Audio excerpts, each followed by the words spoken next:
Hello dear student, welcome back to the channel. आज हमारा lecture video related है MP SET university of Lucknow for PhD UGC NET JRF. अगर आप किसी भी पीएचडी एग्ज़ाम के लिए प्रिपेयर कर रहे हैं तो ये लेक्चर वीडियो आपके लिए काफ़ी इंपॉर्टेंट है, क्योंकि पीएचडी एग्जाम में रिसर्च एप्टीट्यूड का टॉपिक आपसे पूछा ही जाता है। नेट जेआरएफ में भी रिसर्च एप्टीट्यूड आता है और जो एमपी सेट का पेपर हो रहा है उसमें भी आपको रिसर्च एप्टीट्यूड देखने को मिलेगा। यहाँ पे हम PYQs बेस्ड क्वेश्चन सॉल्व करवा रहे हैं, साथ ही साथ आपका कॉन्सेप्ट भी क्लियर किया जा रहा है ताकि आप इजीली एग्ज़ाम में अच्छा स्कोर कर पाएँ। तो PYQs के साथ साथ आपको कॉन्सेप्ट प्रिपरेशन का भी चांस मिल रहा है। आई होप आपको लेक्चर्स पसंद आ रहे होंगे। अगर लेक्चर्स पसंद आ रहे हैं तो आप चैनल को लाइक सब्सक्राइब शेयर करें, चैनल से कनेक्टेड रहें और अपनी प्रिपरेशन यहाँ से स्ट्रॉन्ग कर सकते हैं। Let's begin with our today's question series. आइए देखते हैं आज का हमारा फर्स्ट क्वेश्चन। सभी वैज्ञानिक अनुसंधान का आधार है। सभी वैज्ञानिक अनुसंधान का आधार है। The basis of all scientific research is option A report writing, option B research design, option C परिकल्पनाओं का निर्माण, ऑप्शन डी डिफाइनिंग कॉन्सेप्ट्स, अवधारणाओं को परिभाषित करना। तो वैज्ञानिक अनुसंधान का जो बेस है वो क्या होता है, हमें यहाँ पे बताना है। इसका राइट आंसर होगा option C formulating hypothesis, option C परिकल्पनाओं का निर्माण। Hypothesis is the right answer. आपने जब आप रिसर्च का कॉन्सेप्ट पढ़ते होंगे तो वहाँ पे आपको रिसर्च स्टेप्स मिलते होंगे, तो उसमें आप रिसर्च के स्टेप्स भी देखते होंगे, रिसर्च स्टेप्स और रिसर्च प्रोसेस। तो इनके जो स्टेप्स हैं उसमें हाइपोथेसिस भी 3rd नंबर का स्टेप है, जिसमें हम फॉर्मुलेटिंग हाइपोथेसिस देखते हैं कि हाइपोथेसिस का निर्माण किया गया है। हाइपोथेसिस क्या है, इसको हम हिंदी में परिकल्पना कहते हैं, यानी कि आप एक क्वेश्चन फॉर्मेट में एक हाइपोथेसिस क्रिएट करेंगे जिसे आपको प्रूफ करना होता है। आइए नेक्स्ट क्वेश्चन देखते हैं। हमारा नेक्स्ट क्वेश्चन क्या है, इनमें से किसी गैर प्रायोगिक अनुसंधान में नहीं रखा जा सकता है। इसी तरीके के क्वेश्चंस आपके एग्जाम में आते हैं, तो आपका पैटर्न भी लगभग ऐसा ही होना चाहिए प्रिपरेशन का। इनमें से किसी गैर प्रायोगिक अनुसंधान में नहीं रखा जा सकता है। Which of the following can not be classified as non experimental research. अब यहाँ पे आपको जो हाईलाइट पॉइंट है वो नॉट है कि इनमें से किसी गैर प्रायोगिक अनुसंधान में नहीं रखा जा सकता है। नॉन एक्सपेरिमेंटल रिसर्च, कौन सा नॉन एक्सपेरिमेंटल रिसर्च में नहीं रखा जा सकता है? Option A field study, option B field experiment, option C case study, option D सर्वेक्षण अनुसंधान सर्वे रिसर्च। तुम्हें बताना है कि किसको गैर प्रायोगिक अनुसंधान में नहीं रखा जा सकता है। इस क्वेश्चन का राइट आंसर है ऑप्शन बी फील्ड एक्सपेरिमेंट। निर्धारित क्षेत्र होता है इसका, इसको जो है नॉन एक्सपेरिमेंटल कैटेगरी में नहीं रखा जा सकता है। Option B is the right answer. आइए नेक्स्ट क्वेश्चन देखते हैं। हमारा नेक्स्ट क्वेश्चन क्या है, किसी सांख्यिकीय वितरण में असममिति की डिग्री के संबंध में टिप्पणी करने के लिए निम्नलिखित में से कौन सा माप उपयोगी होगा? Which of the following measures would be useful for commenting on the degree of asymmetry in a statistical distribution? किसी सांख्यिकी वितरण में असममिति की डिग्री के संबंध में टिप्पणी करने के लिए निम्नलिखित में से कौन सा माप उपयोगी होगा? Option A central tendency, option B dispersion, option C degree of curvature यानी वक्रता मात्रा, ऑप्शन डी स्क्यूनेस जिसे हम वैषम्यता भी कहते हैं। तो इसमें हमें बताना है कि किसी सांख्यिकीय वितरण में, इस क्वेश्चन को समझना जरूरी है कि इस पैटर्न पे भी आपके क्वेश्चंस देखने को मिले हैं। तो स्क्यूनेस का मतलब विषमता होता है, यहाँ पे वैषम्य लिखा हुआ है। किसी सांख्यिकीय वितरण में असममिति की डिग्री के संबंध में टिप्पणी करने के लिए कौन सा माप उपयोगी होगा? तो आइए ऑप्शंस देख लिया हमने, हमें इसका आंसर बताना है कि इसका राइट आंसर क्या होगा। इसका राइट आंसर होगा ऑप्शन डी वैषम्यता या विषमता। लेकिन हमें यहाँ पे स्क्यूनेस को थोड़ा सा समझना होगा सो दैट आप इजीली इस क्वेश्चन को अटेम्प्ट कर पाएँ in your exam. So let's begin for developing understanding about skewness कि स्क्यूनेस क्या है और कैसे ये वर्क करता है। देखिए स्क्यूनेस को आप लिख लें पहले, इसको हम हिंदी में क्या कहते हैं? इसे हम हिंदी में विषमता कहते हैं। तो जो हिंदी के ऑडियंस है उसे भी अच्छे से समझ में आ जाएगी विषमता। अब स्क्यूनेस होता क्या है, जब आपने जो भी डाटा कलेक्ट किया है वो डाटा किस प्रकार आगे जाएगा, मतलब राइट साइड में ग्रो होगा या लेफ्ट साइड में ग्रो होगा, स्टेबल रहेगा या इक्वल रहेगा, ये चीज़ हम चेक करते हैं स्क्यूनेस में। जो भी डेटा कलेक्ट किया जाता है वो डेटा किस प्रकार आगे बढ़ेगा, ये चेकिंग कहाँ पे हो रही है, स्क्यूनेस में होती है। तो हम 3 प्रकार के स्क्यूनेस पढ़ते हैं। द फर्स्ट वन इज, पहला स्क्यूनेस है नॉर्मल और जीरो स्क्यूनेस। नॉर्मल और जीरो स्क्यूनेस, मतलब नॉर्मल स्क्यूनेस को हम जीरो स्क्यूनेस भी बोलते हैं। तो इसका ग्राफ कैसा बनता है ये हमें यहाँ पे देखना है, उससे ही आप समझ पाओगे। देखिए, आपको एक ग्राफ बनाना है, ये रहा आपका ग्राफ, थोड़ा सा डिफरेंट हो सकता है, बस मैं समझाऊंगी तो आपको समझ में आ जाएगा। और इसमें एक कर्व बनता है कुछ इस तरीके से। तो ये कर्व किस शेप में है, ये वेल के शेप में है, ठीक है। और इसकी खासियत क्या रहेगी, इनकी जो फीचर्स हैं वो आप देख लें कि इनके फीचर्स क्या रहने वाले हैं। ये बेल शेप में है, पहला फीचर आ जाएगा इसका वेल शेप्ड कर्व।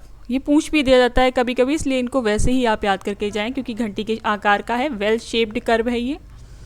फिर सेकेंड इसमें देखने को क्या मिल रहा है कि ये सिमेट्रिक है, समरूप है, ये पूरा समरूप है, सिमेट्रिक। कभी कभी डायरेक्ट क्वेश्चन इससे आए हुए हैं, जो इनकी फीचर्स हम बता रहे हैं उस पर ध्यान दें, ये सिमेट्रिक है।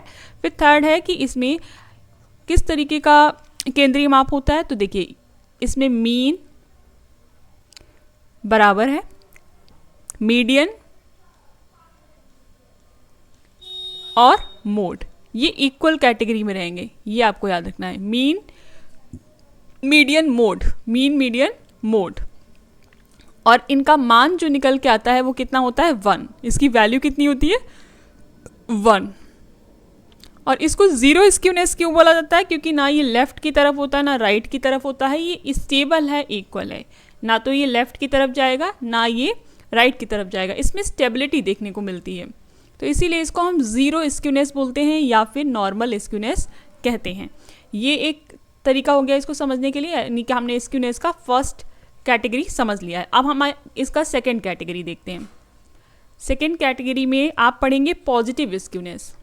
सेकेंड कैटेगरी आपको जो देखने को मिलेगी वो होगी पॉजिटिव स्क्यूनेस।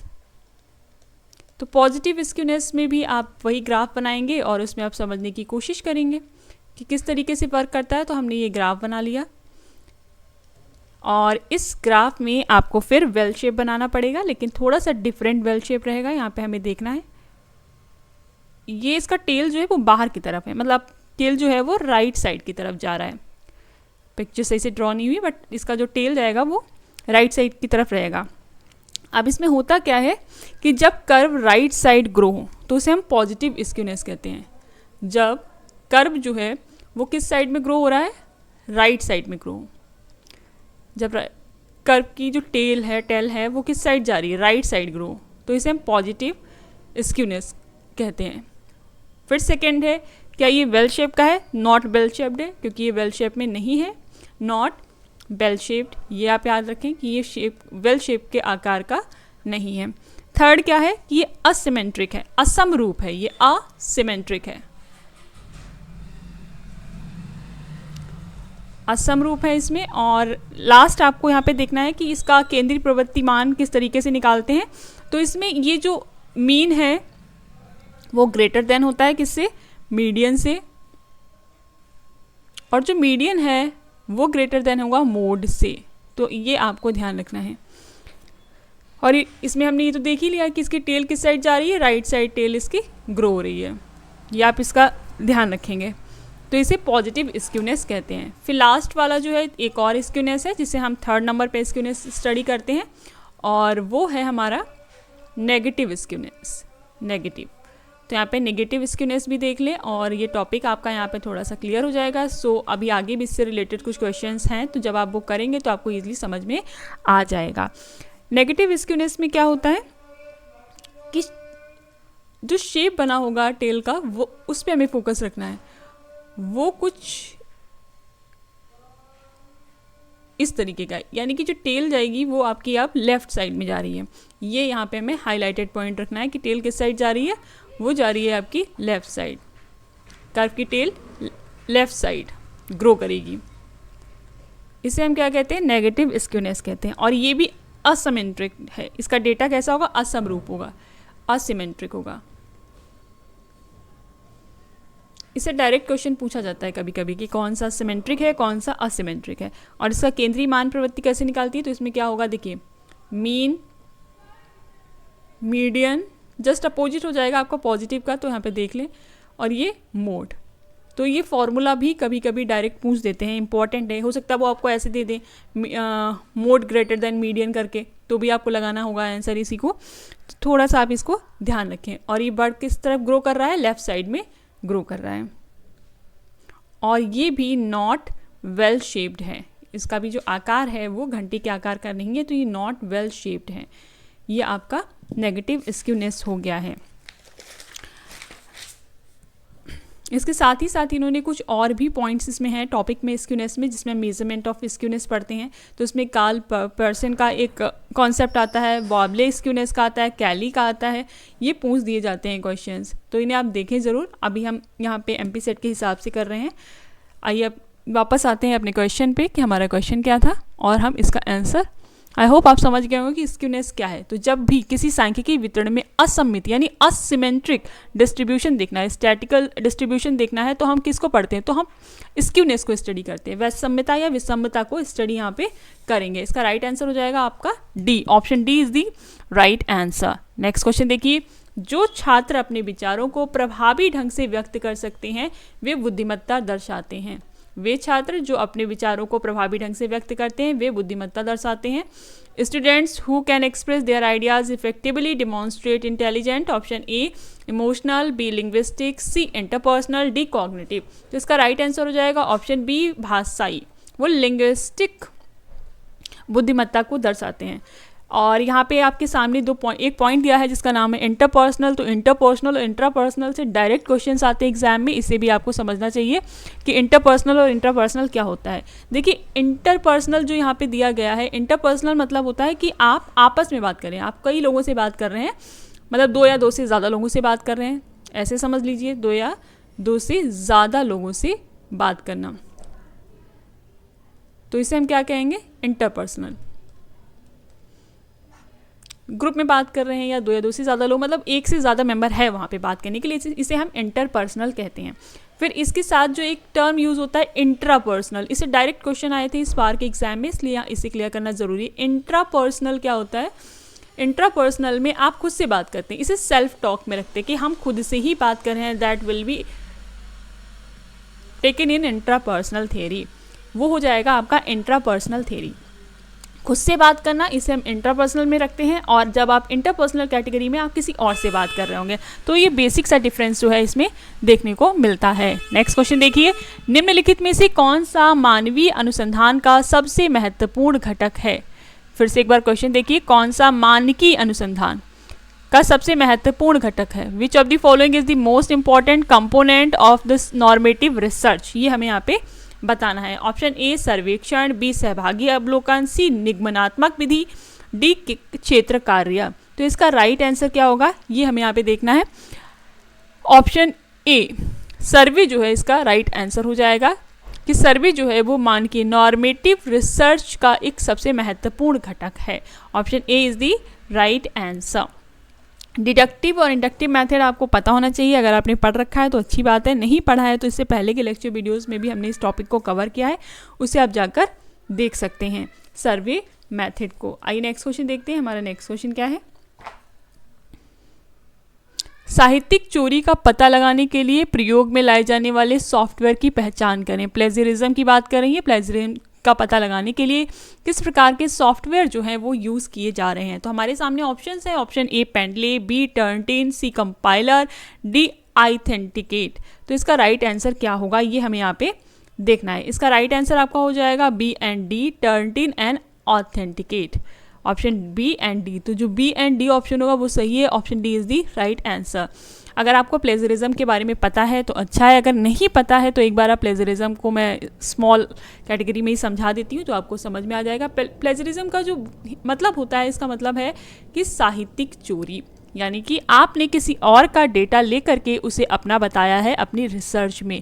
तो इसमें कुछ कैटेगरीज दी गई हैं, प्लेजरिज्म की कुछ कैटेगरीज हैं कि किस लेवल को किस में रखा जाता है। तो हम शॉर्ट में बताने की कोशिश करते हैं। आपके सामने एक लेवल होगा लेवल 0, एक लेवल होगा आपके सामने लेवल 1, एक लेवल होगा लेवल 2 और एक लेवल है लेवल 3। तो नाम के हिसाब से हमारे पास कितने लेवल्स हैं? लेवल 4 हैं, लेकिन कैटेगरी हमने 0 से स्टार्ट की है इसलिए 3 तक जाता है। तो आप ये याद रखें क्योंकि इस पर भी क्वेश्चंस आए हुए हैं। तो लेवल 0 में जो कॉपी करने का काम है वो होता है आपका 0 to 10%। कितना है? 0 to 10%, ये लेवल 0 में है। फिर लेवल 1 में 10 to 40%, 40 to 60 जो है वो आपका लेवल 2 में है। लेवल 3 में मोर देन 60%, 60% से ज़्यादा। तो इसमें क्या पनिशमेंट रहती है? इसमें कोई पनिशमेंट नहीं, इसमें नो पनिशमेंट है। लेवल 0 में नो पनिशमेंट। लेवल 1 में क्या होगा कि आपको 6 मंथ के अंदर रीसबमिट करना होता है अपनी रिसर्च। 6 मंथ के अंदर रीसबमिट योर रिसर्च, एक बार नई रिसर्च बना के आपको रीसबमिट करनी होगी। अगर लेवल 2 की बात करें तो इसमें 1 ईयर के अंदर आपको रिसर्च रीसबमिट करनी होती है। 1 ईयर के अंदर रीसबमिट योर रिसर्च। छोटा सा कॉन्सेप्ट है इसलिए इसको डिटेल में ना समझाती हूँ, मैं ऐसे ही समझा दे रही हूँ। अब यहाँ पे हमें एक चीज़ जो समझनी चाहिए वो क्या है कि अगर लेवल 2 पे है 40 to 60% का आपने कॉपी किया है डेटा, तो कॉपी डेटा करने में सिर्फ और सिर्फ स्टूडेंट को ही पनिशमेंट नहीं मिल रही है, बल्कि जो रिसर्चर है, जो व्यक्ति, जो आपका गाइड है, उसको भी कुछ पनिशमेंट यहाँ पे दी जा रही है। तो उसको पनिशमेंट क्या मिलेगी? 1 ईयर के लिए उस व्यक्ति का इंक्रीमेंट, जो भी गाइड है उसका इंक्रीमेंट यानी सैलरी इंक्रीमेंट जो है वो रोक दिया जाता है। एनुअल सैलरी इंक्रीमेंट यहाँ पे रोक दिया जाएगा फॉर 1 ईयर, 1 साल के लिए। गाइड के लिए ही है, तो यहाँ पे आप याद रखें, यहाँ पे स्पेस थोड़ा सा कम है, तो आई होप आप समझेंगे। अब हम लेवल 3 की बात करें तो लेवल 3 में जो स्टूडेंट होगा उसका तो रजिस्ट्रेशन ही कैंसिल कर दिया जाएगा, रजिस्ट्रेशन कैंसिल, और जो गाइड है उसे 2 साल के लिए बैन कर दिया जाता है। गाइड को 2 इयर्स के लिए क्या किया जाएगा? बैन कर दिया जाएगा। गाइड को 2 इयर्स के लिए बैन कर दिया जाएगा फॉर 2 इयर्स, कि अब वो 2 साल तक कोई भी रिसर्च कराने वाले विद्यार्थियों को रिसर्च नहीं करवा सकता है। 2 year ban for home? Guide के लिए। तो ये प्लेजरिज्म का कॉन्सेप्ट है, इजी है। और इसमें एक क्वेश्चन और पूछा जाता है कि कितने शब्दों को प्लेजरिज्म कैटेगरी से बाहर रखा गया है, तो ये भी आपकी जानकारी में होना चाहिए। टर्नटिन और आइथेंटिकेट 2 ऐसे सॉफ्टवेयर यहाँ पे दिए गए जो हमारे, और ज़्यादा सॉफ्टवेयर्स हैं बट हमारे सामने जो ऑप्शन है उसमें हमने 2 सॉफ्टवेयर यहाँ पे आइडेंटिफाई किए हैं जो आपको साहित्यिक चोरी का पता लगाने में हेल्प करते हैं। अब देखिए इसमें है आपका कंपाइलर। तो कंपाइलर क्या कर रहा है? ये लैंग्वेज को अदर लैंग्वेज में कन्वर्ट कर रहा है, अदर मशीनी लैंग्वेज में कन्वर्ट करने का काम करता है। और यहाँ पे पेंडले आ गया तो यहाँ पे मेंडले था, और वो डाटा बेस फाइल को स्टोर करने का काम करता है। आइए नेक्स्ट क्वेश्चन देखते हैं। हमारा नेक्स्ट क्वेश्चन क्या है? ऋणात्मक विषम वितरण में निम्नलिखित में से कौन सा सही होगा? अब ये क्वेश्चन किस पे डिपेंड कर रहा है? देखने से मिल रहा हो स्क्यूनेस पे ही है, तो हमें देखना है कि ऋणात्मक विषम वितरण में निम्नलिखित में से कौन सा सही होगा। विच of the following in a negative skew distribution which one will be correct? तो हमें ये यहाँ पे बताना है। आइए देखते हैं इसके options. Option A mean mode यानी माध्य और बहुलक। मीन का मतलब यहाँ पे माध्य होता है, मोड मतलब बहुलक है। फिर है बी माध्य माध्यिका, और नेक्स्ट है हमारा माध्यिका बहुलक। बस आपको एरोस पे फोकस करना है कि एरो क्या कह रहे हैं। और डी है बहुलक माध्य। हम इसे इंग्लिश में अटेम्प्ट कर लेते हैं, ज़्यादा बेटर रहेगा। देखिए आपका ये जो क्वेश्चन दिया गया है इसमें हमने एक जगह पे सिंबल नहीं लगाया हुआ है, तो उसको ज़रूर लगाएं आप। जब आपने नेगेटिव स्क्यूनेस पढ़ा था तो नेगेटिव स्क्यू में फॉर्मूला क्या आ रहा था आपका, पहले उसको देख लेते हैं कि नेगेटिव स्क्यूनेस में जो हमारा फॉर्मूला निकल के आ रहा था वो क्या आ रहा था। तो मीन, यहाँ पे मैं लिख रही हूँ मीन, मीडियन एंड मोड, ये आपका फॉर्मूला था नेगेटिव स्क्यूनेस में, राइट। अब हमारे सामने ऑप्शन है, उनको देखिए। तो क्या ये ऑप्शन सही है? मोड ग्रेटर देन मीन, तो मोड ग्रेटर देन मीन सही है, ऑप्शन डी आपका सही हो जाएगा। मोड ग्रेटर देन मीन, क्योंकि मोड बड़ा है किससे? मीन से। अब ये मीन ग्रेटर देन मोड, क्या ये सही है? मीन ग्रेटर देन मोड, तो ये सही नहीं है क्योंकि ये हमारा निकल के आंसर नहीं आ रहा है। फिर ये थर्ड देखिए, मीडियन मोड, मीडियन मोड की ये बात कर रहे हैं तो सी मीडियन मोड, ये भी आपका सही है। ये तो एग्जैक्ट आपको मिल रहा है मीडियन मोड, मीडियन मोड यानी mode is greater than median या median is lesser than mode, तो ये आपका आंसर निकल के आ रहा है। यानी कि सी और डी जो है वो राइट आंसर है। आपके ऑप्शंस में कहीं पे सी और डी दिया गया है, तो यहाँ पे आपको सी और डी देखने को नहीं मिल रहा है, इसलिए हम एक ऑप्शन यहाँ पे अपने हिसाब से सही कर लेते हैं। जहाँ पे बी लिखा है वहाँ पे आप सी से सी कर दें, C and D will be right. Mean median, तो ये यहाँ पे हमें टिक ही नहीं पता है, तो ये भी नहीं हो पाएगा, यानी सी और डी सही है आपका, इसको आप टिक कर लें। और इस पैटर्न पे आपके क्वेश्चंस एग्जाम में आते हैं, माध्यिका बहुलक और बहुलक माध्य, ये आपका सही आंसर है ऑप्शन सी और D, C and D both are right. Next question देखते हैं। हमारा नेक्स्ट क्वेश्चन क्या है, निम्नलिखित में से किस प्रकार के अनुसंधान में अनुसंधानकर्ता की अभिरुचि के चरों को छोड़कर अन्य बाह्य चरों को व्यवस्थित तरीके से दूर किया जाता है।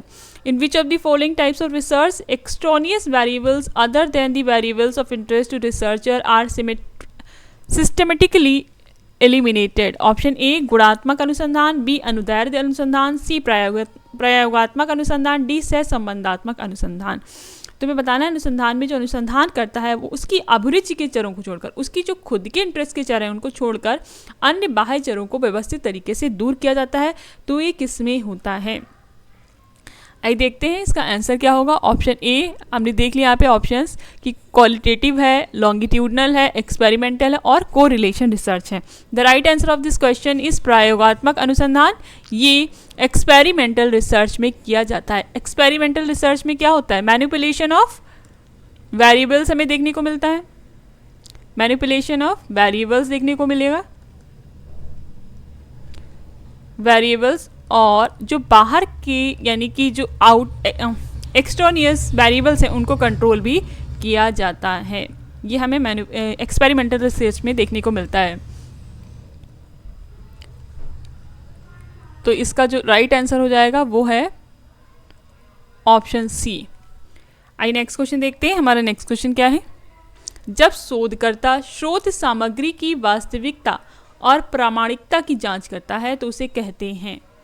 When a researcher examines the authenticity and accuracy of source material, it is called। एक शोधकर्ता एक रिसर्चर है, जब सामग्री की वास्तविकता और उसकी प्रामाणिकता की जांच करता है तो उसको क्या कहा जाता है?